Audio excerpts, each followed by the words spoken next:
அடையணும் ஆடையணும் சொல்லிட்டு இருக்கோம். ஆனா பகவானை நம்மளால ஏன் அடைய முடியல அப்படின்னு என்னைக்காவது யோசிச்சிருக்கோமா? அதை யாரும் யோசிக்க மாட்டேங்கிறோம். பகவானை அடையணும், பகவானை அடையணும், பகவான் அடையணும். பகவான் நம்மளால ஏன் அடைய முடியல? ஏன்னா என்ன இருக்கு நடுவுல ஒரு விரோதி இருக்கு. அந்த விரோதித்தனம் அந்த விரோதி என்ன பண்ண நம்ம புரிஞ்சுக்கணும் இல்லையா? பிராப்தியஸ்ச பிரம்மணோ ரூபம் பிராப்தியுஷ்ச பிரத்யேகாத்மனः பிராப்தியுபாயம் பலம் பிராப்தேஹே பிராப்தி விரோதிஸ்ததா வதந்தி சகலா வேதாக ச புராண இதிகாசகாக அப்படின்னு சொல்லிட்டு சாஸ்திரத்துல சொல்லப்படுது. ஒவ்வொரு சாஸ்திரமும் இந்த 5 விஷயங்களை பத்தி பேசுன்னு சொல்றார். பிராப்தியஸ்ச பிரம்மணோ ரூபம், பிரம்மன் அதாவது பகவானை பற்றி பேசுது. பிராப்தியுஷ்ச பிரத்யேகாத்மனः ஆத்மாவை பற்றி பேசுது. பிராப்தி உபாயம் உபாயத்தை பத்தி பேசுது. பலம் பிராப்தேஹே பலத்தை பத்தி பேசுது. பிராப்தி விரோதிஸ்ததா அந்த பகவானை அடைய முடியாம நம்மள ஏதோ தடுத்துட்டு இருக்கு இல்லையா, அந்த விரோதி தத்துவம். விரோதினா என்னது இங்க? பிரகிருதி தத்துவம் இல்லையா, மாயை தத்துவம். அந்த மாயை அப்படின்ற பிரகிருதி தத்துவம். இந்த 5 விஷயங்களை வதந்தி சகலா வேதாக எல்லா வேதங்களும் இந்த 5 விஷயங்களை தான் பேச வந்தது அப்படின்னு சொல்றாங்க. உங்ககிட்ட யாராவது கேள்வி கேட்டாங்க, வேதத்துல என்ன சார் சொல்லப்பட்டிருக்கு அப்படின்னா இந்த 5 விஷயங்கள் பேசப்பட்டிருக்கு அப்படின்னு சொல்லி என்ன பண்ணலாம், நீங்க டைரக்டா சொல்லி கொடுக்கலாம். இப்படியாக பகவான் உபாயனா இருக்கணும் அப்படின்னா அந்த பிரகிருத்தியை கட்டுப்படுத்துவதற்கு அவன் சக்திசாலியா இருக்கணும். அந்த நாமத்தை தான் இந்த நாமம் சொல்லுது, பிரதான புருஷேஸ்வர அப்படின்னு சொல்லுது. பிரதானம் அப்படின்னு என்னது? பிரதானம் அப்படின்னா பிரகிருதி இல்லையா? இங்க புருஷ சப்தம் யாரை குறிக்குது அப்படின்னா ஜீவாத்மாவை. சோ ஜீவாத்மாவையும் அதே போல பிரகிருத்தையும் கட்டுப்படுத்துவதனால அவனுக்கு பேர் என்ன சொல்றாரு? பிரதான புருஷேஸ்வர அப்படின்னு நாமத்தினால சொல்றார். பகவான் தான் பிரகிருதிக்கும் ஜீவாத்மாவுக்கும் துவாவிமோ புருஷௌ லோகே க்ஷரக்ஷாக்ஷர ஏவச க்ஷரக்ஷர்வாணி பூதானி கூட்டஸ்தோக்ஷர உச்சதே உத்தம புருஷஸ்த்வன்யः பரமாத்மேத்யாஹிருதः யோலோகத்ரயமாவிஷ்ய பிபர்த்யபி ஈஸ்வரः அப்படின்னு சொல்ற மாதிரி பகவான் தான் 2 விதமான சக்திகளுக்கும் கட்டுப்பாட்டலா இருக்கு. என்னது? ஒன்று தாழ்ந்த சக்தி, இன்னொன்று உயர்ந்த சக்தின்னு சொல்லக்கூடிய பிரகிருதிக்கும் அவர் தான் புருஷனா இருக்காரு. அதே போல ஜீவாத்மாக்கும் அவர் தான் புருஷனா இருக்காரு.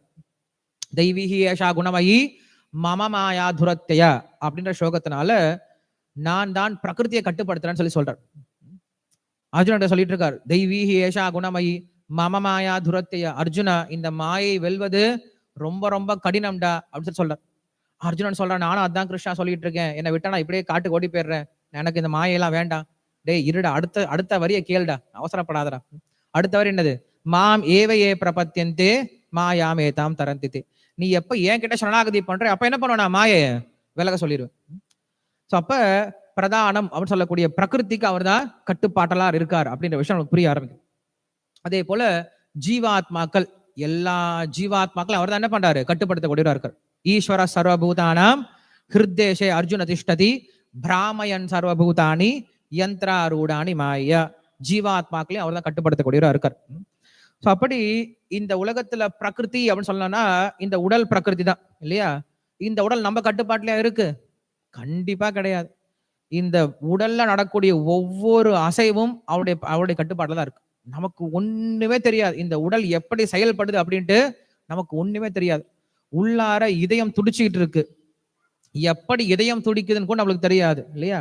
எப்படி நம்முடைய உடல்ல ரோமங்கள்லாம் முளைக்குதுன்னு தெரியாது, எப்படி நம்மளுக்கு மலஜலம்லாம் வெளியில வருதுன்னு தெரியாது, நமக்கு ஒண்ணுமே தெரியாது. இந்த உடல் அப்படின்னு சொல்லக்கூடிய இந்த பிரகிருத்தியே அவர் தான் என்ன பண்றாரு? கட்டுப்படுத்திட்டு இருக்காரு. உள்ள பரமாத்மா ஸ்வரூபத்திலிருந்து கட்டுப்படுத்திட்டு இருக்காரு. அவர் வெளியில கிளம்பிட்டாருன்னா உடம்பு எந்த வேலை செய்யாது. சோ அப்படி பிரகிருத்தியை கட்டுப்படுத்தக்கூடியவரா இருக்காரு. அதே போல ஜீவாத்மாக்களை அவர் தான் கட்டுப்படுத்துறார். இப்ப நம்மள கட்டுப்படுத்துறார் அப்படின்னு நான் புரிஞ்சுக்கிறோம். கட்டுப்படுத்தலாம் என்ன ஆகும்? ஜீவாத்மாவை கட்டுப்படுத்தலாம் என்ன ஆகும்? ஜீவாத்மா அவன் இஷ்டத்துக்கு பிறந்துருவான். யார் வீட்டுல பிடிக்குமோ எந்த மாதிரி ஒரு உடம்பை தேர்ந்தெடுக்கணும் என்ன பண்ணுவான்? அவன் அந்தந்த உடம்புல தேர்ந்தெடுப்பான், அந்த வீட்டுல பிறந்துருவான். சோ அப்படி இல்லாம ஜீவாத்மா, இந்த ஜீவாத்மா இப்படிப்பட்ட உடல்ல இந்த இடத்துல தான் பிறக்கணும் அப்படின்னு என்ன பண்றாரு? ஜீவாத்மாக்களையும் வழி நடத்தக்கூடியவா இருக்காரு. அதனால அவருக்கு பேரு பிரதான புருஷேஸ்வரஹ அப்படின்னு சொல்றாரு. சோ இப்படியாக பிரகிருதி புருஷ 2 பேரையும் கட்டுப்படுத்தி 2 பேரையும் விளக்குறதுனால அவனுக்கு பேரு பிரதான புருஷேஸ்வரஹ அப்படின்னு சொல்றாரு. யாரு திரை போட்டானோ அவன் தான் திரையை விளக்க முடியும்.